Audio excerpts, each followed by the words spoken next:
భగవంతుని యందు శిరస్సు వంచడం తగ్గిపోయి ఇదంతా నా ప్రజ్ఞ అని ఇలా చూపించుకోవడం మొదలు కాగానే మేఘాలు కమ్మినట్టు కమ్ముతుంది పొర. ఆవిడ అనుగ్రహం ఒక్కసారి వెనక్కెళ్ళిందా ఇప్పటి వరకు నేను పండితుడిని అన్న వాడికి స్ఫురత్ పోతుంది. ఆ టైంకి అది జ్ఞాపకం రాదు, చాలు వాడు బ్రతుకు. ఇక వేదిక మీద అంతకన్నా భయంకరమైన స్థితి ఇంకోట్లేదు. స్ఫురత్ ఆవిడ, ప్రచోదయాత్ ఆవిడ. అందుకని జ్ఞాపకానికి రాలేదు, ఓడిపోయాడు. రాజు సంతోషంగా అర్ధరాజ్యం ఇచ్చేశాడు యమునాచార్యుల వారికి. చిన్న పిల్లాడు, రాజ్యం వచ్చింది, హాయిగా పాలించుకుంటున్నాడు. యుక్త వయస్సు వచ్చేసింది, పెళ్లి చేసేసుకున్నాడు, బయటికి రాడు, సంతోషంగా కాలం గడిపేస్తున్నాడు. ఇక్కడ ఈ శ్రీరామమిశ్రుల వారు ఆయన ముందున్నటువంటి పుండరీకాక్షుడి యొక్క గురువు గారైనటువంటి పాపం ఆయన ఇచ్చినటువంటి మాట మేరకి ఆ నాథమునుల యొక్క కోరిక తీర్చడానికి ఈ కుర్రాడికి వైష్ణవ మంత్రాన్ని వైష్ణవ విజ్ఞానాన్ని అందించాలని చెప్పి పాపం ఈయన కూర్చున్నాడు. ఈయన బయటికి రాడు, ఆయన ముసలాడైపోతున్నాడు. ఎలాగరా ఈ పిల్లాన్ని రక్షించడం అని రోజు వెళ్ళి రాజుగారిని అడిగేవాడు. రాజుగారిని ఒక్కసారి దర్శనం ఇప్పించండి. అడిగితే దర్శనం కుదరదు, నేను చాలా ఇబ్బందిలో ఉన్నాను, ఇప్పుడు చాలా రాచ వ్యవహారంలో ఉన్నాను, వెళ్ళిపోమనేవాడు. తిరిగి తిరిగి తిరిగి తిరిగి విసిగి వేసారిపోయి ఆయన ఒక రోజున పూజ చేస్తూ రంగనాథుడికి చెప్పుకున్నారు కళ్ళనీళ్లతో. మా గురువులు మహానుభావుడు ఆ నాథమునులు చెప్పారు, నా మనవడు వస్తున్నాడు, వాడు వైష్ణవ మతాన్ని నిలబెడతాడన్నారు. ఆ పిల్లాడు రాజు అయిపోయి అసలు నా మొహమే చూడలేదు, ఇంకా నేను చెయ్యగలిగింది ఏం లేదు, శ్రీరంగనాథ ఏమైనా ఉంటే నువ్వే చూసుకో అన్నారు. అంటే పూజా మందిరంలో మాటలు వినపడ్డాయి. అంత బెంగెట్టుకోకోయ్, నీ ఇంటి పక్కనే ముళ్ళ ముస్తె కూర ఉంది కదా, రోజు పట్టుకెళ్ళి ఆ వంటశాలలో ఇమ్మన్నారు. అంటే ముళ్ళ ముస్తె కూర అని నీటి పక్కన పెరుగుతుంది, ఆ కూర రోజు తింటే విడిచిపెట్టకుండా ప్రతిరోజు తినాలి. తింటే ఏమవుతుందంటే విషయభోగముల మీద ఆ లంపటం వదిలిపోయి వైరాగ్యం వస్తుంది ఆ కూర తింటే. దానికి ఆ లక్షణం ఉంది. అందుకని ఆ ముళ్ళ ముస్తె కూర పట్టుకెళ్లి పాపం రోజు ఈయన ఈ శ్రీరామమిశ్రుల వారు వంటశాలలో ఇచ్చి రాజుగారికి పెట్టమనేవారు. ఆ వంటవాడిని ఏదో మంచి చేసుకుంటే ఆయన వండేవాడు, విస్తట్లో వేశాడు. కదా రాజశాసనం ఏమిటంటే వండి వడ్డించేటప్పుడు వంటవాడు రాజుతో మాట్లాడకూడదు. అందుకని ఈయన వడ్డించడమే అంతే, పులుసో అంటే వేయడమే, అంతేగాని పులుసు బాగుందా అని అడగకూడదు. అందుకని ఆయన వడ్డించేవాడు, ఈయన తింటుండేవాడు. ఎక్కడిది ఈ కూరని ఆయన అడిగేవాడు కాదు. పాపం ఎవరో పట్టుకొచ్చారని ఈయన చెప్పేవాడు కాదు, తలగా ఎగిరిపోతుంది, ఆయన వెళ్ళిపోయేవాడు. ఇలా కొన్ని నెలలు అయిపోయింది. కానీ ఆయనకి వైరాగ్యం ప్రారంభమైంది ఆ ముస్తె కూర తిని. కానీ పాపం రోజు వచ్చి అడుగుతూ ఉండేవాడు ఈ శ్రీరామమిశ్రుడు, ఏమయ్యా ఏమైనా అడిగాడా నా గురించి, ఎవరు తెచ్చారు ఈ కూరని ఏమైనా అడిగాడా అని. తిని వెళ్ళిపోయాడు ఆయన అనేవాడు. ఆఖరికి ఓ రోజున ఇంటికి ఎడుతుంటే వర్షం పడింది, చలేసింది, జ్వరం వచ్చింది, ఇంట్లో పడిపోయాడు. 10 రోజులు అయిపోయింది, ముసలాయన అయిపోయాడు. ఎన్నాళ్ళు ముళ్ళ ముస్త కూర పెడితే మారుతాడు రాయన, నా వల్ల కాదు రంగనాథ, ఇంకా నేను చెయ్యగలిగింది లేదు అన్నాడు. ఆ రోజున రాజుగారు భోజనం చేస్తూ వంటవాడిని పిలిచి రోజు ఒక ఆకుకూర పెట్టేవాడివి పెట్టలేదే అన్నాడు. అంటే వంటవాడు అన్నాడు, మహాప్రభో మాట్లాడితే తలకాయ పోతుందని నేను చెప్పలేదు గాని ఎవరో వృద్ధుడైన వైష్ణవుడు ప్రతిరోజు ఈ ఆకుకూర తెస్తాడు, మీకు పెట్టమన్నాడు, పెడుతున్నాను. ఎందుచేతనో ఒక 10 రోజుల నుంచి ఆయన రావట్లేదు, ఆయన మీ దర్శనానికి కొన్ని 100 మార్లు ప్రయత్నించారు, మీరు దర్శనం ఇవ్వలేదు అన్నాడు. అరెరే అలాగా, ఒక వైష్ణవుడు వృద్ధుడు నా కోసం ఆకుకూర తెస్తున్నాడు ఆ రోజు, ఈ మాట నీకు కనపడితే నా దర్శనానికి పంపించన్నాడు అని వెళ్ళిపోయాడు రాజు. ఈయన ఇంకా విసిగెత్తిపోయి వెళ్ళడం మానేశారు. ఇంకా చిట్ట చివరి ప్రయత్నం, రంగనాథ ఇక నేను వెళ్ళను సుమా, నా మీద నువ్వు ఆశెట్టుకోవద్దు, ఇవాళ ఒక్కరోజు పట్టుకెడుతున్నాను కూరని ఓ రోజున మెల్లిగా వణుకుతూ పాపం ఆ కూర పట్టుకుని వెళ్ళారు. వెడితే వంటవాడు గభాలన కౌగిలించుకుని, మహానుభావ మీ గురించే చూస్తున్నాను, రాజుగారు అడిగారు దర్శనం చేయండి అన్నాడు. రాజుగారి దగ్గరికి ప్రవేశపెట్టారు. రాజుగారు ఆయనని చూడగానే ఆయన దివ్యమైన తేజస్సు చూసి సింహాసనంలోంచి లేచి కాళ్ళ మీద పడ్డాడు. పడి నా కోసం ఎందుకు తెచ్చారు ఈ ముళ్ళ ముస్తె కూర ఇన్నాళ్ళ నుంచి అని అడిగాడు. అడిగితే ఏమీ లేదండి, మీ తాత ముత్తాతలు పెద్ద నిధి ఒకటి సంపాదించి పెట్టారు, దాన్ని మీకు ఇమ్మన్నారు, ఎలాగో అలా మీ దర్శనం అయితే ఆ నిధి మీకు అప్పచెప్పేద్దాం, పెద్దవాడిని అయిపోతున్నాను కదా అని మిమ్మల్ని అడుగుదామని ఏదో ఒక అనుబంధం పెట్టుకోవడానికి కూర తెచ్చాను అంటే రాజు అన్నాడు, అయ్యో దానికి ఉంది, ఇప్పుడే సైన్యంతో వచ్చేసి అని తెచ్చేసుకుంటాను, ఎక్కడుంది చెప్పండి అన్నాడు. అంటే అబ్బాయి అలా కుదరదు రాజా, దానికి ఒక చిన్న షరత్ ఒకటి ఉంది, కొంచెం మీరు భగవద్గీత 18 అధ్యాయాలు చదివేస్తే తీసుకెళ్లి మీకు ఆ నిధి ఇచ్చేస్తామన్నాడు. భగవద్గీత అప్పటికి ఆయనకి కూడా ఈ కూర తిని తిని తిని తిని తిని అసలు నేను ఎందుకు వచ్చానన్న వైరాగ్యం ప్రారంభమైంది. అందుకని ఆ భగవద్గీత ఎవరో మళ్ళీ నేను కొత్తగా పండితుడిని ఎక్కడ చూసుకుంటాను, మీరే చెప్పకూడదా రోజు అన్నాడు. అంతకన్నా భాగ్యమా మహానుభావ, నాథమునుల కోరిక తీరుతుందని ప్రతిరోజు వచ్చి 18 అధ్యాయాలు చెప్పాడు. పూర్ణమైన వైరాగ్యం వచ్చింది రాజుకి. ఇప్పుడు చూపిస్తారా నిధిని అని అడిగాడు. ఆ రోజు కోసమే ఎదురు చూస్తున్నాను మహారాజా, రెండని తీసుకెళ్లాడు శ్రీరంగానికి. తీసుకెళ్లి ఆ శ్రీరంగనాథుడు ఇలా పడుకుని దక్షిణ దిక్కికి చూస్తూ ఇలా పడుకుని ఉంటారు. ఆ పాదముల దగ్గర శ్రీదేవి భూదేవి ఉంటారు. ఆ శ్రీరంగనాథుడి పాదాలు చూపించి ఇదే మీ తాత ముత్తాతలు మీకు ఇచ్చిన పెన్నిధి, ఈ పెన్నిధిని మళ్ళీ మీకప్పజెప్పాలని ఆ పాదములను కొలిచేటటువంటి వైష్ణవుల యొక్క భక్తి, ఆ సాహిత్యము, ఆ సంపద ఇవన్నీ నిలబెట్టేటట్టుగా మీరు ఒక గొప్ప ఆచార్యులు కావాలని మీ తాత అపేక్షించారు. కానీ మీరు రాచరికంలో పడిపోయారు అని చెప్పి శ్రీరంగనాథుడి పాదాలు చూపించి అది నిధి అని చెప్పారు. వెంటనే ఆయన ఏం చేశాడంటే తన కొడుక్కి పట్టాభిషేకం చేసేసి శ్రీరంగంలో పర్ణశాల నిర్మించుకుని 5 పుస్తకాలు రాశారు. రాసి దేశంలో ఎందరో పండితుల్ని ఓడించి వైష్ణవ మతాన్ని స్థాపించారు. ఆయన స్థాపించిన వారు 120 సంవత్సరాలు బ్రతికారు. యామునాచార్యుల వారు 120వ సంవత్సరంలో ఆయన శరీరాన్ని విడిచిపెట్టేసే ముందు రామానుజాచార్యుల వారికి కబురు చేశారు ఒకసారి రమ్మని. రామానుజాచార్యుల వారు కంచిలో ఉన్నారు ఆ సమయంలో. ఆయన శ్రీరంగం వచ్చేంత వరకు ప్రాణాలు నిలబెట్టుకోలేక యామునాచార్యుల వారు శరీరం విడిచిపెట్టేశారు. ఈయన పొద్దున్న శరీరం విడిచిపెట్టారు, మధ్యాహ్నానికి రామానుజాచార్యుల వారు వచ్చారు. వస్తే అరెరే ఆయన జీవించి ఉండగా దర్శనం చేయలేకపోయానని బెంగపెట్టుకుని బాధపడ్డారు.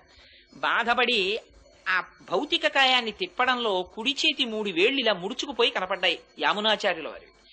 అదేమిటి ఈయన బతికున్నప్పుడు కూడా ఇలాగే వేళ్లు ముడుచుకుని ఉండేవా అని అడిగారు. అడిగితే ఏమో తెలియదు, అలా ఉండేవి కావు, చేతులు బాగానే ఉండేవి, ఎందుకో చచ్చిపోయిన తర్వాతే ఈ 3 వేళ్లు ముడుచుకున్నాయన్నారు. అప్పుడు రామానుజాచార్యుల వారు ఆలోచించి ఈయనకేవో తీరని కోరికలు 3 ఉండిపోయాయి, అవి నాకు చెప్పాలనుకున్నారు, అందుకే నాకు కబురు చేశారని ఒక్కసారి అంతర్ముఖులై ధ్యానం చేసి 3 ప్రతిజ్ఞలు చేశారు. బ్రహ్మసూత్రాలకి వైష్ణవతత్వంగా నేను భాష్యం రాస్తాను, అది మీకు తీరని కోరికగా ఉండిపోయింది కాబట్టి నేను ఆ కోరిక తీరుస్తానన్నారు. ముడుచుకుపోయిన వేళ్లలో ఒక వేలు పైకి తెరుచుకుంది, అందుకని రామానుజులు శ్రీభాష్యం రాశారు.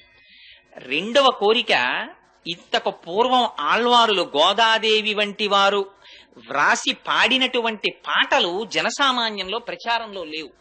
వాటిని నేను ప్రయత్నపూర్వకంగా ప్రచారం చేసి ఆ పాటలకి ఆ వ్రతాలకి ఒక స్థాయిని కల్పిస్తానని ప్రతిజ్ఞ చేశారు. 2వ వేలు తెరుచుకుంది. మళ్ళీ మీకులా బెంగ పెట్టుకుని విడిచిపెట్టకుండా ఈ పీఠానికి నేను ఉండగానే సమర్థుడైనటువంటి ఉత్తరాధికారిని నియమిస్తానని ప్రతిజ్ఞ చేశారు. 3వ వేలు తెరుచుకుంది. అందుకని ఆయన ఉండగానే పరాశర భట్టర్లను తీసుకొచ్చి ఉత్తరాధికారిగా నియమించారు. అదిగో రామానుజాచార్యుల వారు చేసినటువంటి ప్రతిజ్ఞని నిలబెట్టుకోవడానికి ఆనాడు గోదాదేవి చేసినటువంటి వ్రతానికి ప్రాచుర్యం కల్పించారు. ప్రపంచమంతటిలోనూ మణిపూస వంటి శ్రీవిల్లిపుత్తూరులో జన్మించినటువంటి గోదాదేవిట. ఏమిటి ఎందుకు అంత మాట వెయ్యడం అంటే, ఆ శ్రీవిల్లిపుత్తూరు ప్రపంచంలో మణి వంటిది అనడానికి ఒక రహస్యం ఉంది. మొట్టమొదట ఈ భూమి అంతా కూడా సముద్రంలో మునిగిపోతుంటే ఆనాడు రాక్షసులు దీన్ని చాప చుట్టినట్టు చుట్టి పట్టుకుపోతుంటే వరాహమూర్తి భగవానుడు నీళ్లల్లోకి ప్రవేశించి ఆ రాక్షసుల్ని దునుమాడి తన మూపురమున ధరించి భూమిని పైకెత్తారు. పైకెత్తిన తరువాత భూదేవిని పైకెత్తారు కాబట్టి భూమిని భరించారు కాబట్టి భూమి ఆయనకి భార్య, ఆయన భర్త. అందుకని ఆ భూమిని యథాస్థితిలో ఉంచి తన అవతార సమాప్తి చేసే ముందు భూదేవిని అడిగారు, నీకు ఇంకేమైనా కోరికుందా అని. అడిగితే భూదేవి ఆనాడు ఒక కోరిక కోరింది. స్వామి, నువ్వు ఇవాళ ఏ రూపంలో ఉన్నావో అదే రూపంతో నాతో కొంతకాలము పాటు గడపవలసినది అని అడిగింది.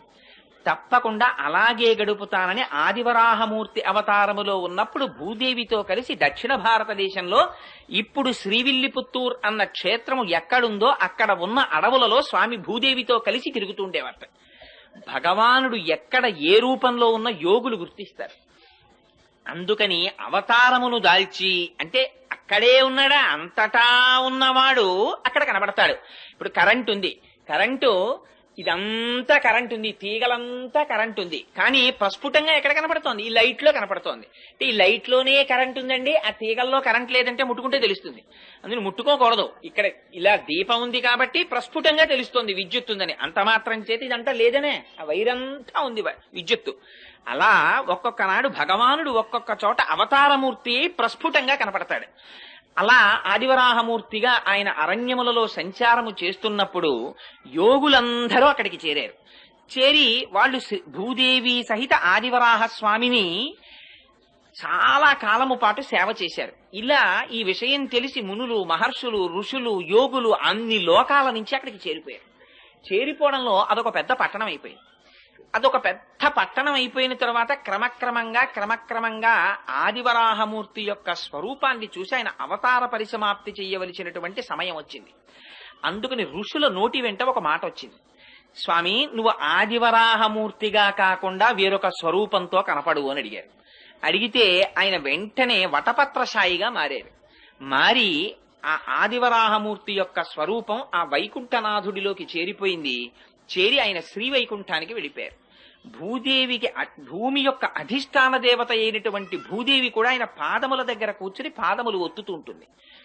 అలా వెళ్లిపోయే ముందు ఒక విచిత్రం జరిగింది. ఋషులందరూ అక్కడ ఉండి భగవానుడున్నాడని యాగాలు చేస్తుంటే వెంటనే అక్కడికి రాక్షసులు వచ్చారు. ఇవి రెండు ఎప్పుడూ చేరుతాయండి భగవానుడున్న చోట. అందుకే భగవానుడికి సూర్యుడు చంద్రుడు కళ్ళు. రాక్షసులు ఉంటారు, భక్తులు ఉంటారు ఒకే చోట. ఆ రాక్షసుల పట్ల సూర్యుడనే కన్నుతో చూస్తుంటాడు తేజోవంతంగా, భక్తుల పట్ల చంద్రుడనే కన్నుతో చూస్తుంటాడు ప్రశాంతంగా. అందుకే గోపికలు పూర్ణచంద్రుడి వంటి ముఖంతో ఉన్నారంటే భగవంతుని యొక్క అనుగ్రహాన్ని పొందారు వాళ్ళు. రాక్షసులు వచ్చి ఆ మహర్షుల్ని వేధిస్తున్నారు, రక్తమాంసాల్ని తెచ్చి యజ్ఞగుండాల్లో పడేస్తున్నారు. ఈ ఋషులందరూ ఆ అరణ్యంలో తిరుగుతున్నటువంటి ఆదివరాహమూర్తి పాదములు పట్టి ప్రార్థించారు, స్వామి నీ అవతార పరిసమాప్తి అయిపోతోంది, ఈ రాక్షసుల్ని దునుమాడమని. ఆయన అన్నారు, ఈ మాత్రం రాక్షసుల్ని దునుమాడడానికి నేను రావలసిన అవసరం లేదు, నా సుదర్శనాన్ని పంపిస్తున్నానన్నారు. వెంటనే చక్రం బయలుదేరి వచ్చింది. వచ్చి అందులో అన్నారు, ఆ వ్యాఖ్యానంలో ఒక విచిత్రమైన మాట రాశారు. అదిట ముందు ఎవరిని చంపిందంటేట ఆ రాక్షసుల యొక్క రథముల చక్రములను పడగొట్టిందిట. ఎందుకంటే మీరు చక్రాలు నేను చక్రాలు ఏమిటే, ఇన్ని చక్రాలు ఉండడానికి వీలేదు, ఒక చక్రమే ఉండాలని ముందు చక్రాలు పడగొట్టిందిట. రథాలు పడిపోతే వాళ్ళందరూ కింద పడ్డారట. కొన్ని కోట్ల మంది రాక్షసుల్ని సంహరించేసిందిట చక్రం. సంహరించేస్తే దాని నిండా రక్తం మాంసం అంటుకుపోయి మళ్ళీ స్వామి ధరించడానికి అనుకూలమైన స్థితిని పొందడానికి ఆనాడు ఆదివరాహమూర్తి వరుణుణ్ణి పిలిచారట. పిలిచి ఒకసారి చక్రం కడగాలి, ఇక్కడ ఏదైనా నీటిని ఏర్పాటు చేయమన్నారు. స్వామి సుదర్శనాన్ని కడగడానికి సామాన్యమైనటువంటి నీళ్ళేమిటి, గంగా యమునా సరస్వతుల్ని పిలుస్తున్నానని గంగా యమునా సరస్వతుల్ని పిలిచారట. అదే తిరుముక్కోళ తీర్థము అని శ్రీవిల్లిపుత్తూరులో తీర్థం ఏర్పడింది. అందులో సుదర్శనాన్ని కడిగారు. అందుకని ఆ తీర్థంలో స్నానం చేసినటువంటి వాళ్ళకి ఆధ్యాత్మిక జ్ఞానం వస్తుంది అంటారు. సుదర్శనం అంటే మంచి దర్శనము. సుదర్శనాన్ని కడిగారు కనుక దీనితో చూసేటటువంటి దర్శనం ప్రపంచాన్ని చూస్తుంది. ఇక్కడి నుంచి ఆంతరనేత్రంతో చూసేటటువంటి దర్శనం పరమాత్మని చూపిస్తుంది. అది సుదర్శనం కడగడం. అందుకని ఆ కోనేటిలో స్నానం చేస్తారు. సరే, ఆదివరాహమూర్తి తిరిగి వైకుంఠనాథుడిగా వెళ్ళిపోయారు. ఇక్కడ శేషసాయిగా ఆయన అంశ ఉండిపోయింది. అదే మున్నూరు దేవాలయం అని కృష్ణమూర్తి గుడి ఉండిపోయింది శ్రీవిల్లిపుత్తూరులో. అప్పటికి దాని పేరు శ్రీవిల్లిపుత్తూరు కాదు.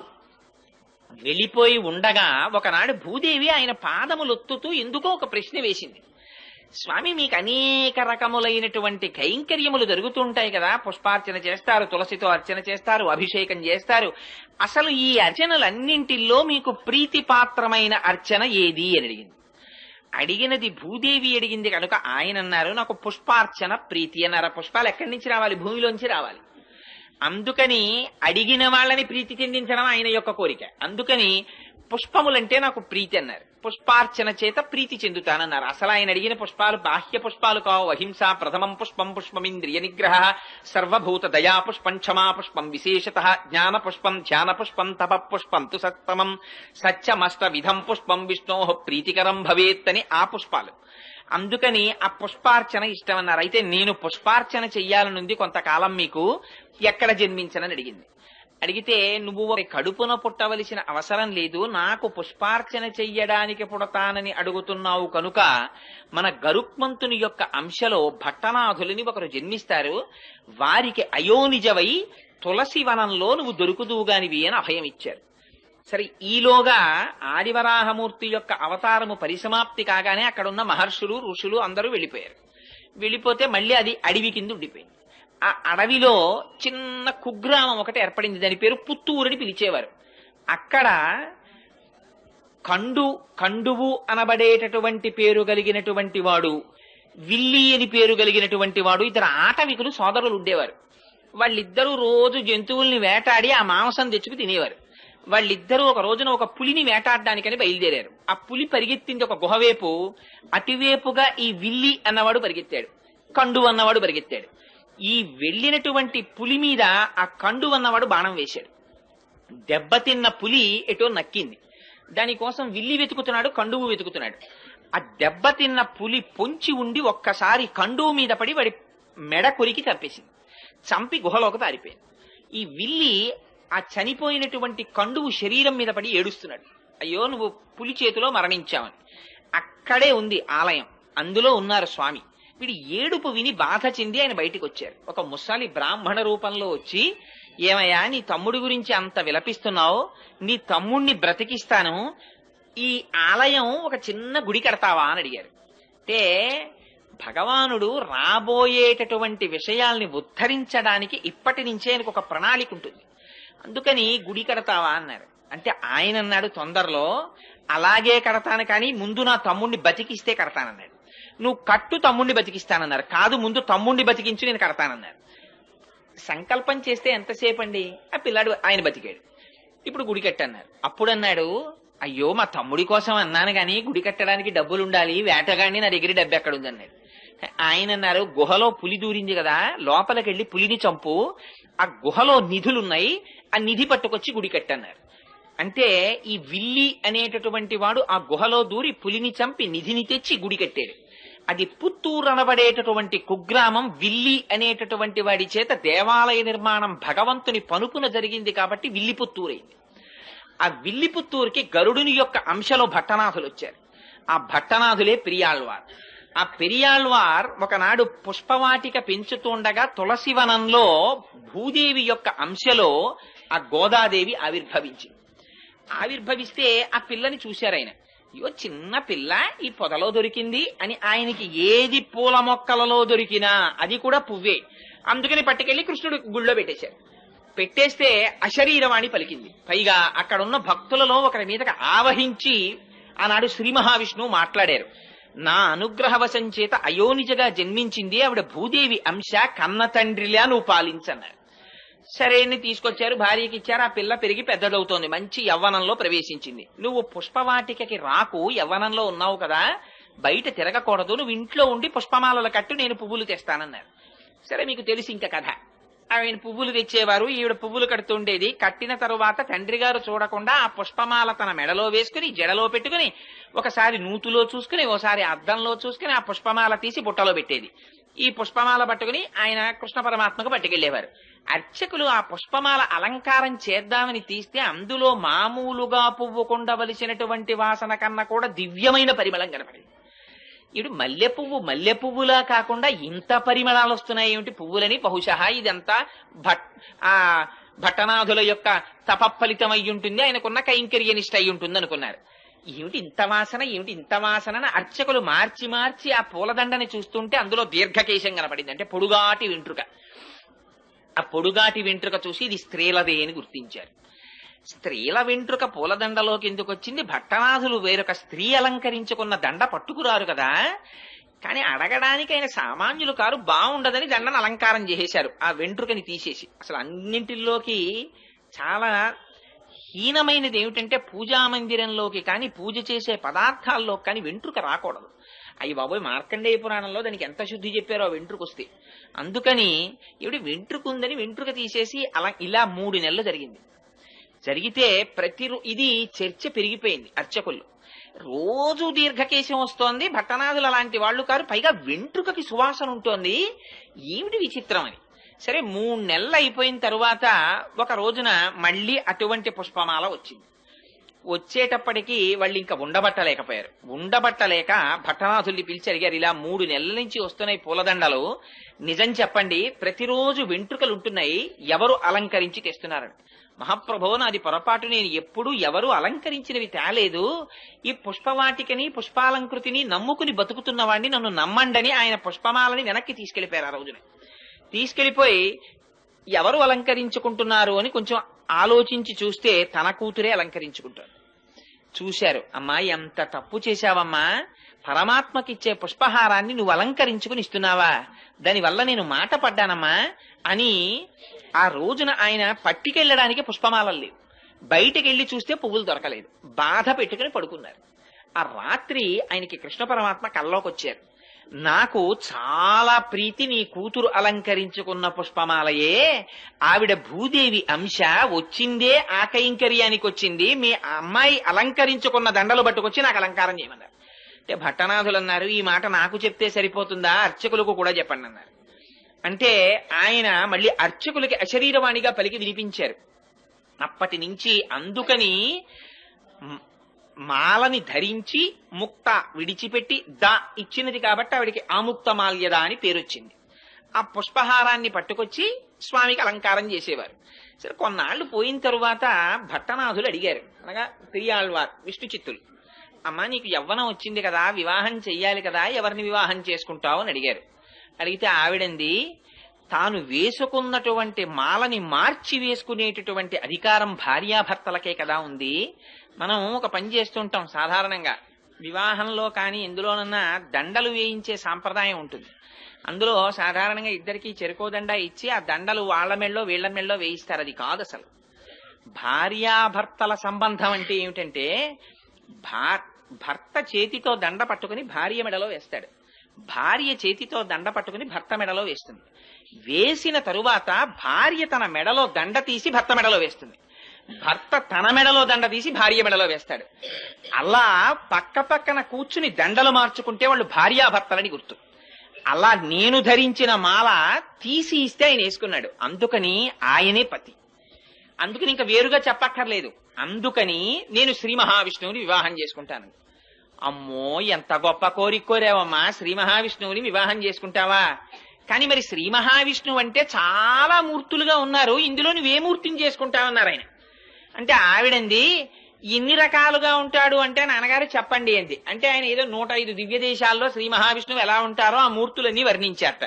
వర్ణిస్తే అందుట నాన్నగారు వింటుంటే, ఒక్కొక్క శ్లోకం మీరు ఒక్కొక్క క్షేత్రంలో ఉన్న మూర్తుల గురించి చెప్తున్నారు, ఇవన్నీ వింటుంటే అబ్బో ఏ మూర్తికి ఆ మూర్తి గొప్ప అనిపిస్తోంది. అలా ఏం తెలుస్తుందండి వింటే? అబ్బా అమ్మాయి తెల్లగా ఉంటాడమ్మా, అమెరికాలో ఉంటాడమ్మా, బూట్లు వేసుకుంటాడమ్మా, కోటు వేసుకుంటాడమ్మా, పుట్టుమచ్చ ఉండదమ్మా మొహం మీద, చంద్రబింబం అమ్మా, బలానా కుటుంబరావు గారు అబ్బాయి, బలానా కోటేశ్వరరావు అబ్బాయి ఇలాగమ్మా అని చెప్తుంటే అందరి పెళ్లి కొడుకులు అలా ఉన్నారు, ఒకసారి పిలవండి చూస్తానంది ఆవిడ.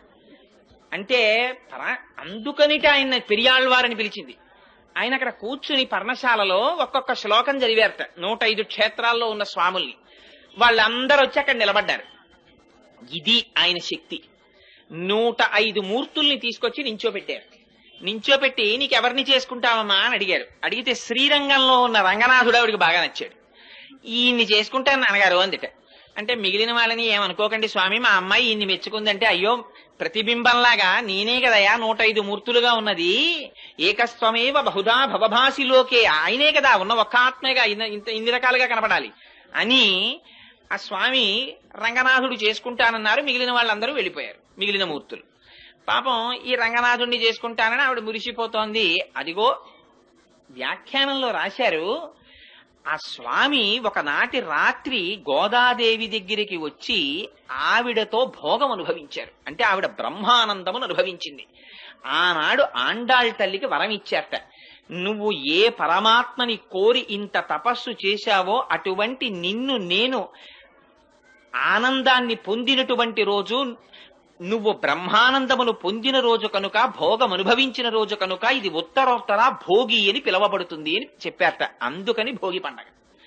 అందుకని అదిగో ఆ భోగం అనుభవించి స్వామి వెళ్లిపోయారు. చాలా కాలం అయిపోయింది, ఆయన రాలేదు. ఈవిడ బెంగ పెట్టేసుకుంటోంది, అవతల కళ్యాణం జరగలేదు.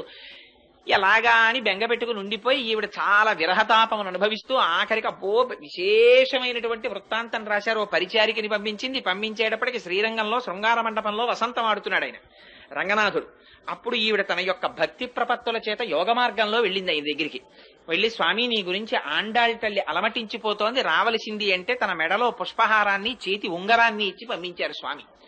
ఆ ఇచ్చిన తరువాత కొంతకాలం అయిన తర్వాత తన దగ్గర ఉన్నటువంటి అర్చకులకి, ఆలయ అధికారులకి స్వప్నంలో కనపడి చెప్పారు. ఇవి జరుగుతుంటాయండి యథార్థంగా.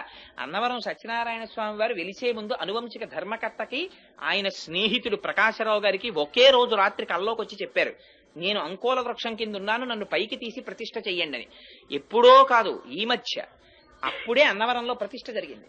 అందుకని అలా కలలో కనపడి చెప్తే ఆలయ అధికారులకి ఏమని చెప్పారంటే, మీరు నా కోసం వజ్రవైఢూర్య సహితమైనటువంటి పల్లకీని ఎలా పంపిస్తారో అలా గోదాదేవికి పంపించండి.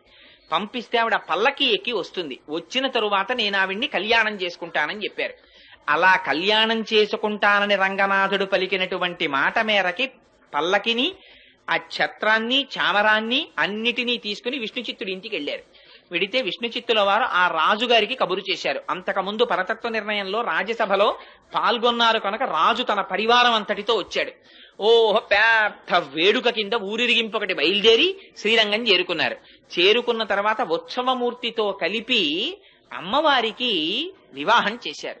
చేసిన తరువాతట స్పష్టంగా రాశారు. 4 వ్యాఖ్యానాలు ఉన్నాయి గోదాదేవి కళ్యాణం గురించి. 4 అన్నింటిలో ఆవిడ అంతర్ధానం అయినట్టు రాశారు. కానీ నమ్మాళ్ళవారి దగ్గరికి వెళ్ళినట్టు ఒక చోట 4 4 రకాలు ఈ వివాహం జరిగింది. అందులో పెద్దలు చాలా మంది అంగీకరించినటువంటిది. అందులో వైష్ణవులలో పెద్ద పెద్ద పండితులు సాధికారికంగా అంగీకరించి రాసిన వ్యాఖ్యానాన్ని మాత్రమే నేను విజ్ఞాపన చేస్తున్నాను. అందుకని ఆ తల్లికి ఉత్సవమూర్తితో వివాహం జరిగిన తర్వాత, ఉత్సవమూర్తి అంటే ఒక చోట ఉండదు కదా, మూల విరాట్ లాగా ఉత్సవమూర్తి బయటికి వస్తారు ఊరేగింపుకి. మూల విరాట్ ఎప్పుడు ఆలయంలో ఉంటారు. అందుకని ఆ ఉత్సవమూర్తి తర్వాత సేవకి వెళ్ళిపోయారు. అంటే పొద్దున్నే తిరుమలలో చూడండి కళ్యాణానికి వస్తాయి మూర్తులు. కళ్యాణానికి ఏమిటి, సోమవారం అయితే ఏదో ఒక అర్చన ఉంటుంది, దానికి వస్తారు. మంగళవారం అయితే ఒక సేవ, బుధవారం అయితే సహస్రకలశాభిషేకం, గురువారం అయితే తిరుప్పావడ, శుక్రవారం అయితే పూరాభిషేకం, ఇలా రకరకాలు నిత్య కళ్యాణోత్సవానికి వస్తాయి. ముందు వచ్చి కళ్యాణం జరిగిపోతుంది. కళ్యాణం అయిపోయిన తర్వాత ఊంజల్ సేవకి అద్దాల మండపంలో కెడతాయి. ఊంజల్ సేవ అయిపోయిన తర్వాత రంగనాయకుల మండపంలో వసంతోత్సవానికి వస్తాయి. రంగనాయకుల మండపంలో వసంతోత్సవం అయిపోయిన తర్వాత ఆ రోజు జరగవలసిన ఆర్జిత బ్రహ్మోత్సవానికి వస్తాయి. ఆర్జిత బ్రహ్మోత్సవం అయిపోయిన తరువాత ఇవే ఉత్సవ విగ్రహాలు బయటికి వస్తాయి. బయటికి వచ్చి స్వామి తన ఉభయనాంచారులతో కలిసి సహస్రదీపాలంకార మండపంలో ఉయ్యాల లూగుతారు. ఉయ్యాల లూగిన తర్వాత ఇదే ఉత్సవమూర్తులు మళ్ళీ లోపలికెడతాయి.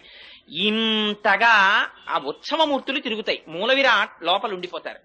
ఆవిడ అనుకుందిట, ఏమిటి ఉత్సవమూర్తి ఇలా తిరుగుతున్నారు, ఎప్పుడూ కదలకుండా నాతో కలిసి ఉండిపోయే మూర్తి నాకు కావాలని తండ్రి గారితో కలిసి ప్రదక్షిణం చేసి మూల విరాట్ దగ్గరికి వెళ్లి తన చేతితో నీరాజనమిచ్చి శేషపాన్పున ఎక్కి రంగనాథుడి దగ్గర పాదముల దగ్గర కూర్చుని అంతర్ధానం అయిపోయింది.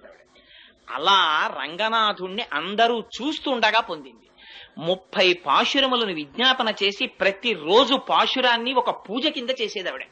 పార్వతీదేవిని అర్చించిన తరువాత ఆ పాశురాల్ని చదివినట్టుగా వ్యాఖ్యానాల్లో రాశారు. ఎందుచేత అంటే కాత్యాయని వ్రతాన్ని గురించి విన్న తరువాత తిరుప్పావై చేసింది గోదాదేవి. అందుచేత అదిగో అలా చేసి రంగనాథుడి యొక్క భోగమును అనుభవించి మళ్లీ భూదేవి అంశగా ఆయన పాదములను చేరిపోయినటువంటి మహాతల్లి గోదాదేవి. అటువంటి గోదాదేవి అటువంటి భూమండలములో మణిపూస వంటి శ్రీవిల్లిపుత్తూరు అన్నారు. కారణం ఏమిటంటే అసలు భూమండలాన్ని పైకి తీసుకురాగానే తీసుకొచ్చిన ఆదివరాహమూర్తి తిరిగి ఇప్పటికొస్తుందండి. ఊరి పెద్ద పెద్ద తిథులలో శ్రీవిల్లిపుత్తూరు నుంచి మాలొస్తుందో నాడు. నేను తిరుమలలో ఏదో ఒక చాలా సేవలు పరమాత్మ చేయించాడు కాబట్టి నాకు ఆ సేవ జ్ఞాపకం లేదు. కానీ ఒక సేవ జరుగుతుండగా శ్రీవిల్లిపుత్తూరు నుంచి మాల వస్తుందన్నారంటే నేను ఆ మాల కోసం అక్కడ నిలబడి ఎదురు చూసి దర్శనం చేశాను. శ్రీవిల్లిపుత్తూరు నుంచి తీసుకొస్తారు. ముందు రోజు శ్రీవిల్లిపుత్తూరులో అమ్మవారికి అలంకారం చేసి మరునాడు ఉదయం తీసేసిన మాలని ప్రత్యేక వాహనంలో తీసుకొస్తారు. తిరుమల తీసుకొచ్చి అలంకారం చేస్తారు స్వామికి ఇప్పటికీ తిరుమలలో. ఇవన్నీ మళ్ళీ పూలబావిలో వేస్తారు. ఒక్క వెంకటాచలంలో మాత్రం స్వామికి అలంకారం చేసిన పుష్పాలని చేతిలో పెట్టరు ప్రసాదంగా. పూలబావి అని వేరే ఉంది, అందులో వేసేస్తారు. మళ్ళీ అదంతా వేరు వృత్తాంతం అనుకోండి. ఎందుకు అలా చేస్తారు అంటే ఇప్పుడు అవన్నీ మనకి ఎందుకు కానండి, ఎప్పుడైనా వెంకటాచలం గురించి చెప్పుకున్నప్పుడు చెప్పుకుందాం. అందుకని అదిగో అటువంటి స్థితి కనుక ఆ గోదాదేవి ఉన్నటువంటి ప్రాంతం భూమండలంలో మణిపూస. ఆ విల్లిపుత్తూర్ శ్రీ సంబంధంగా అమ్మవారు వచ్చింది కనుక శ్రీవిల్లిపుత్తూర్ అయింది. అక్కడ సాక్షాత్ అమ్మవారు వెలిసింది. ఆదివరాహమూర్తి యొక్క అంశయైన వటపత్రసాయి వెలిశారు. అక్కడ మహాభక్తుడైన పెరియాళ్వారు వెలిశారు. ఇన్ని ప్రత్యేకతలు ఉండడం చేత అన్నిటిని మించి సుదర్శనాన్ని కడిగినటువంటి పరమ పావనమైన కోనేరు వెలిసింది. అందుకని ఇన్నున్నాయి కాబట్టి అది భూమండలమునకు మణిపూస అయిన శ్రీవిల్లిపుత్తూర్. ఆ శ్రీవిల్లిపుత్తూరులో గోదాదేవి 30 పాశురములను కలిపి మాల కింద అల్లిందిట. అల్లి రంగనాథుడి మెడలో వేసిందిట. ఈ పాటలని పాడినా, చదివినా, నోము చేసినా, బాహ్యార్థమును విన్నా, చదివినా అదే ఫలితం అన్నారు. ఏమిటి పాటలకంత ప్రాముఖ్యత ఏమిటి? ఇవి కేవలం పాటలే కదా, 30 పాటలు. ఇది ఏమైనా వ్రతమా, లేకపోతే ఏమైనా క్రతువు ఉందా? మరి ఎందుకు ఇంత గొప్పతనం వచ్చింది దీనికి అంటే, అసలు దీన్ని బయటికి రావాలని తప్పించి ప్రాణాలు విడిచిపెట్టినటువంటి ఒక మహాపురుషుడు ఒక ఆయన ఉన్నాడు. అక్కడి లింకు తిరుప్పావైకి. ఎక్కడిదో తెలుసా అండి ఇది? నాథయామున మధ్యమాం అస్మదాచార్య పర్యంతాం వందే గురు పరంపరాం అని చదువుతారే, అందులో నాథముని అని ఒక ఆయన ఉన్నారు. ఆయన త్రికాలవేది, మహాయోగి. ఆయన ఒకనాడు చెప్పారు, నా కొడుకు మనవడిగా వస్తున్నారు. ఆయన ఆ మనవడు వైష్ణవ మతాన్నంతటినీ కూడా ఈ భూమండలం 4 చెరగలా వ్యాప్తి చేస్తాడు. అటువంటి కారణజన్ముడు పుడుతున్నాడు. ఆయనకి నేనే ఈ విష్ణు సంబంధమైనటువంటి పురాణాలు చెప్పాలని కోరికుంది అని చెప్పేవారు శిష్యులతో. కానీ పాపం ఆయనకి వృద్ధాప్యం వచ్చేసి శరీరం విడిచిపెట్టేస్తున్నారు. ఆయన కొడుకు ఈశ్వరముని అని ఆయన ఉత్తర భారతదేశం క్షేత్రాల్లో దర్శనం చేస్తుంటే రాత్రి కలలోకి వచ్చి కృష్ణ పరమాత్మ చెప్పారు, నేనే నీ కడుపున కొడుకుగా పుడుతున్నాను అని. ఆ ఉత్తర భారతదేశంలో ఉండగా కొడుకు పుట్టాడు కనుక యమునా నది ఒడ్డున పుట్టాడు కనుక యమునకి నాథుడు శ్రీకృష్ణుడు కనుక కృష్ణుడు స్వప్నములో చెబితే పుట్టాడు కనుక యామునుడని పేరు పెట్టారు. ఆయన మనవడిగా రావాలి, కానీ మనవడికి చెప్పుకోవాలి విద్యని తాతగారు కలవరించారు. కానీ ఈలోగా శరీరం పడిపోయింది. పడిపోతుంటే ఆయన ఏమన్నారంటే, పుండరీకాక్షుడన్న శిష్యుణ్ణి పిలిచి, ఒరే నేను బ్రతికి ఉండడం లేదు నా మనవడు వచ్చే వరకు, అందుకని నువ్వు ఈ విష్ణు సంబంధమైనటువంటి విద్యనంతటినీ నా మనవడికి చెప్పు, నా దగ్గర నేర్చుకున్నావు కనుక అని చేతిలో చెయ్యించుకుని ప్రాణం వదిలేశారు. ఈ విరూపాక్షుడు కూడా పెద్దవాడైపోయేటప్పటికీ కూడా ఇంకా యామునాచార్యుల వారు తయారు కాలేదు. అందుకని ఆయన శరీరాన్ని విడిచిపెట్టేస్తూ తన శిష్యుడైనటువంటి శ్రీరామమిశ్రుణ్ణి పిలిచి చేతిలో చెయ్యించుకుని యామునాచార్యుల వారికి విద్య నేర్పమని ఆయన ప్రాణం విడిచిపెట్టేశారు. తీరా నిజంగా యామునాచార్యుల వారు పుట్టి పెరిగి పెద్దవారవుతున్న సమయంలో ఈశ్వరముని ప్రాణం వదిలిపెట్టేశారు. ఈ యామునాచార్యుల వారు చదువు నేర్చుకోవలసి వస్తే ఇంత ఏర్పాటు చేస్తే చిట్ట చివరికి కాంచీ నగరానికి వెళ్లి అక్కడ ఒక మహానుభావుడు ఉండేవాడు, మహాభాష్య భట్టు అని. ఆయన దగ్గర చదువు నేర్చుకుంటున్నారు. ఎంత చిత్రం జరిగిందంటే, ఆ కాంచీ పట్టణాన్ని ఏలేటటువంటి రాజు ఒక ఆయన ఉండేవాడు. ఆయన దగ్గర ఒక పెద్ద ఆస్థాన పండితుడు ఉండేవాడు. ఆయన పేరు విద్వజ్జన కోలాహలుడు. ఆ విద్వజ్జన కోలాహలుడు దేశంలో ఎవరినైనా ఓడించాడు విద్యలో. ఆయన అందుకని రాజుగారిని అడిగాడు, నాకు అందరిలా నువ్వు గ్రామాలు అవి ఇస్తే కుదరదు, అగ్రహారాలును, పండితుల దగ్గర పన్నులు వసూలు చేసుకో బతుకుతాను నేను. ఎందుకని ఆ పండితులు నాతో ఢీ కొట్టలేకపోయారనడానికి గుర్తుగా. సరే అలా వసూలు చేసుకోమని శాసనం చేశాడు రాజు. ఆ విద్వజ్జన కోలాహలుడు అందరి దగ్గర పన్నులు వసూలు చేసేవాడు. పండితుడు అన్నవాడు అందరూ పన్ను కట్టాలి ఆయనకి, ఎందుకంటే ఆయన ఓడించలేరు కనుక. యామునాచార్యులు వారు చిన్న పిల్లాడిగా మహాభాష్య భట్టు దగ్గర చదువుకుని వీధరుగు మీద కూర్చొని సంధ్యావందనం చేస్తున్నారు. రోజున సైనికులు వచ్చి ఈ మహాభాష్య భట్టు గురించి చాలా తక్కువ చేసి మాట్లాడారు. పన్ను కట్టలేదు విద్వజ్జన కోలాహలుడికి, తీసుకెళ్లి కారాగారంలో బారేస్తాం. గురువుగారు ఇంట్లో లేరు. యామునాచార్యులు వారు అడిగారు, ఎందుకు కట్టాలరా మీకు పన్ను? అంటే మా గురువు గారు విద్వజ్జన కోలాహలుడు, ఆయన ముందు ఏ పండితుడు నిలబడలేరు, మీ గురువు గారు నిలబడలేకపోయారు, అందుకు పన్ను కట్టాలన్నారు. అంటే ఈయనన్నారు, యామునాచార్యుల వారు చిన్న పిల్లాడండి, 7 ఏళ్ళు 8 ఏళ్ళు ఉంటాయి అప్పటికాయనకి. ఆయన అన్నారు, మా గురువు గారు మీ గురువు గారికి పన్ను కట్టడం ఏమిట్రా, కట్టడు, అంత అహంకరించున్నాడా మీ గురువు? నేను 2 శ్లోకాలు ఇస్తున్నాను, వీటిని పట్టుకెళ్లి మీ గురువుకు చూపించని ఓ తాళపత్రాన్ని తీసి దాని మీద 2 శ్లోకాలు రాసి ఇచ్చారు. నేను పండితుణ్ణి కాను, నేను కవిని కాను, నేను వినయము చేత సుసంపన్నుణ్ణి, కానీ ఎదురు తిరిగిన వాళ్ళ కొమ్ములు విరిచేసే మీటిగడ్ని అని పద్యాలు రాశారు. అసలు ఇది పట్టుకెళ్లి విద్వజ్జన కోలాహలుడికి చూపించారు. చూపిస్తే ఆయన ఆశ్చర్యపడి, ఎవడరా బుడతాడు నా మీద ఇంత పద్యాలు రాశాడా, వాడిని తీసుకురండి అన్నారు. అంటే భటులు వెళ్ళారు. వెళ్ళి ఏదో ఈడ్చుకొస్తామని పెడితే ఆయన అన్నాడు, పండితుడికి పండితుల పట్ల ప్రవర్తించే విధానమే తెలియని దౌర్భాగ్య దేశం రా ఇది, ఇలాగా ఎదిరించిన పండితుడిని తీసుకెళ్దాం, గౌరవంతో తీసుకెడితే వస్తానని చెప్పు మీ గురువుకి అన్నారు. ఇట చిన్న పిల్లాడేమిటి ఇలా మాట్లాడడం ఏమిటని పల్లకి పంపించారు రాజుగారు. ఎక్కించి వస్తున్నారు. రాత్రి రాజుగారు రాణిగారితో కలిసి పడుకుని ఓ మాట అన్నారట, ఎంత చిత్రమో చూసావా, ఇన్నాళ్ల నుంచి విద్వజ్జన కోలాహలుండి ఎదిరించిన వాడు లేడు, ఇన్నాళ్లకు బుడతలు ఎదిరిస్తున్నాడు. అంటే ఆవిడెందుట ఏమో బుడతడని ఎందుకు అనుకోవాలి, ఏ పుట్టలో ఏ పాముందో, మీ దగ్గర ఇన్నాళ్ల నుంచి ఉన్న రాజగురువు ఓడిపోయే రోజు దగ్గరికి వచ్చిందేమో అంది. అంటే ఆయన అన్నట్ట, ఎంత మాట అన్నావు, విద్వజ్జన కోలాహలుడు ఓడిపోవడమా, అలాగే ఓడిపోతే నేను ఒక్కనాటికి ఊహించలేనన్నాడు. అంటే భార్య ఏమి ఎందుకు ఊహించలేరు, గెలిస్తే ఏమి ఇచ్చేస్తానండి, అర్ధరాజ్యం ఇచ్చేస్తాను ఆ పిల్లాడికి అన్నాడు. సరే చూడండి ఆ పిల్లాడు గెలుస్తాడండి. మరునాడు ఆ పిల్లాడు దిగాడు పల్లకీలోంచి. ఆయన కర్మ ఏమిటో విద్వజ్జన కోలాహలుడికి ఒక్క విషయం జ్ఞాపకానికి రాలేదు. వాదనలో ధియోయోన ప్రచోదయాత్, అహంకారం చేత అజ్ఞానం చేత ఆవరించి ఉన్న విద్య నశించిపోతుంది. ఆ భగవంతుని యందు శిరస్సు వంచడం తగ్గిపోయి ఇదంతా నా ప్రజ్ఞ అని ఇలా చూపించుకోవడం మొదలు కాగానే మేఘాలు కమ్మినట్టు కమ్ముతుంది పొర. ఆవిడ అనుగ్రహం ఒక్కసారి వెనక్కి వెళ్ళిందా ఇప్పటి వరకు నేను పండితుడిని అన్న వాడికి స్ఫురత్ పోతుంది. ఆ టైంకి అది జ్ఞాపకం రాదు, చాలు వాడు బ్రతుకు. ఇక వేదిక మీద అంతకన్నా భయంకరమైన స్థితి ఇంకోట్లేదు. స్ఫురత్ ఆవిడ, ప్రచోదయాత్ ఆవిడ.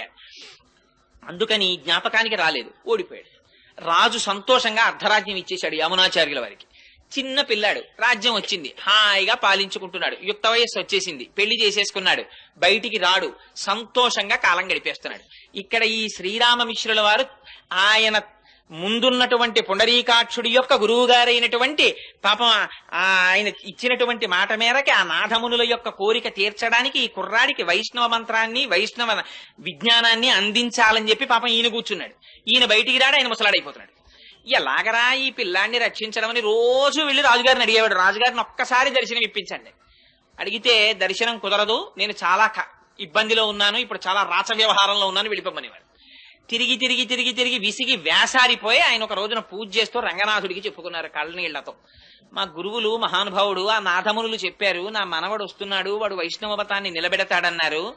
ఆ పిల్లాడు రాజు అయిపోయి అసలు నా మొహమే చూడటం లేదు, ఇంకా నేను చెయ్యగలిగింది ఏం లేదు, శ్రీరంగనాథ ఏమైనా ఉంటే నువ్వే చూసుకో అన్నారు. అంటే పూజామందిరంలో మాటలు వినపడ్డాయి. అంత బెంగెట్టుకోకోయ్, నీ ఇంటి పక్కనే ముళ్ళ ముస్తె కూర ఉంది కదా, రోజు పట్టుకెళ్ళి ఆ వంటశాలలో ఇమ్మన్నారు. అంటే ముళ్ళ ముస్తె కూర అని నీటి పక్కన పెరుగుతుంది, ఆ కూర రోజు తింటే విడిచిపెట్టకుండా ప్రతిరోజు తినాలి. తింటే ఏమవుతుందంటే విషయభోగముల మీద ఆ లంపటం వదిలిపోయి వైరాగ్యం వస్తుంది ఆ కూర తింటే. దానికి ఆ లక్షణం ఉంది. అందుకని ఆ ముళ్ళ ముస్తె కూర పట్టుకెళ్లి పాపం రోజు ఈయన ఈ శ్రీరామమిశ్రుల వారు వంటశాలలో ఇచ్చి రాజుగారికి పెట్టమనేవారు. ఆ వంటవాడిని ఏదో మంచి చేసుకుంటే ఆయన వండేవాడు, విస్తట్లో వేశాడు. రాజశాసనం ఏమిటంటే వడ్డించేటప్పుడు వంటవాడు రాజుతో మాట్లాడకూడదు. అందుకని ఈయన వడ్డించడమే అంతే, పులుసో అంటే వేయడమే, అంతేగాని పులుసు బాగుందా అని అడగకూడదు. అందుకని ఆయన వడ్డించేవాడు, ఈయన తింటుండేవాడు. ఎక్కడిది ఈ కూరని ఆయన అడిగేవాడు కాదు. పాపం ఎవరో పట్టుకొచ్చారని ఈయన చెప్పేవాడు కాదు, తలగా ఎగిరిపోతుంది, ఆయన వెళ్ళిపోయేవాడు. ఇలా కొన్ని నెలలు అయిపోయింది. కానీ ఆయనకి వైరాగ్యం ప్రారంభమైంది ఆ ముస్తె కూర తిని. కానీ పాపం రోజు వచ్చి ఈయన అడుగుతూ ఉండేవాడు ఈ శ్రీరామమిశ్రుడు, ఏమయ్యా ఏమైనా అడిగాడా నా గురించి, ఎవరు తెచ్చారు ఈ కూరని ఏమైనా అడిగాడా అని. తిని వెళ్ళిపోయాడు ఆయన అనేవాడు. ఆఖరికి ఓ రోజున ఇంటికి ఎడుతుంటే వర్షం పడింది, చలేసింది, జ్వరం వచ్చింది, ఇంట్లో పడిపోయాడు. 10 రోజులు అయిపోయింది, ముసలాయన అయిపోయాడు. ఎన్నాళ్ళు ముళ్ళ ముస్తకూర పెడితే మారుతాడు ఆయన, నా వల్ల కాదు రంగనాథ, ఇంకా నేను చెయ్యగలిగింది లేదు అన్నాడు. ఆ రోజున రాజుగారు భోజనం చేస్తూ వంటవాడిని పిలిచి రోజు ఒక ఆకుకూర పెట్టేవాడివి పెట్టలేదే అన్నాడు. అంటే వంటవాడు అన్నాడు, మహాప్రభో మాట్లాడితే తలకాయ పోతుందని నేను చెప్పలేదు, గాని ఎవరో వృద్ధుడైన వైష్ణవుడు ప్రతిరోజు ఈ ఆకుకూర తెస్తాడు, మీకు పెట్టమన్నాడు, పెడుతున్నాను. ఎందుచేతనో ఒక 10 రోజుల నుంచి ఆయన రావట్లేదు, ఆయన మీ దర్శనానికి కొన్ని 100 మార్లు ప్రయత్నించారు, మీరు దర్శనం ఇవ్వలేదు అన్నాడు. అరిరే అలాగా, ఒక వైష్ణవుడు వృద్ధుడు నా కోసం ఆకుకూర తెస్తున్నాడు ఆ రోజు, ఈ మాట నీకు కనపడితే నా దర్శనానికి పంపించన్నాడు అని వెళ్ళిపోయాడు రాజు. ఈయన ఇంకా విసిగెత్తిపోయి వెళ్ళడం మానేశాడు. ఇంకా చివరి ప్రయత్నం, రంగనాథ ఇక నేను వెళ్ళను సుమా, నా మీద నువ్వు ఆశెట్టుకోవద్దు, ఇవాళ ఒక్కరోజు పట్టుకెడుతున్నాను కూరని. ఓ రోజున మెల్లిగా వణుకుతూ పాపం ఆ కూర పట్టుకుని వెళ్ళారు. వెడితే వంటవాడు గభాలన కౌగిలించుకుని, మహానుభావ మీ గురించే చూస్తున్నాను, రాజుగారు అడిగారు దర్శనం చేయండి అన్నాడు. రాజుగారి దగ్గరికి ప్రవేశపెట్టారు. రాజుగారు ఆయనని చూడగానే ఆయన దివ్యమైన తేజస్సు చూసి సింహాసనంలోంచి లేచి కాళ్ళ మీద పడ్డాడు. పడి నా కోసం ఎందుకు తెచ్చారు ఈ ముళ్ళ ముస్తె కూర ఇన్నాళ్ళ నుంచి అని అడిగాడు. అడిగితే ఏమీ లేదండి, మీ తాత ముత్తాతలు పెద్ద నిధి ఒకటి సంపాదించి పెట్టారు, దాన్ని మీకు ఇమ్మన్నారు, ఎలాగో అలా మీ దర్శనం అయితే ఆ నిధి మీకు అప్పచెప్పేద్దాం, పెద్దవాడిని అయిపోతున్నాను కదా అని మిమ్మల్ని అడుగుదామని ఏదో ఒక అనుబంధం పెట్టుకోవడానికి కూర తెచ్చాను అంటే రాజు అన్నాడు, అయ్యో దానికి ఉంది, ఇప్పుడే సైన్యంతో వచ్చేసి అని తెచ్చేసుకుంటాను, ఎక్కడుంది చెప్పండి అన్నాడు.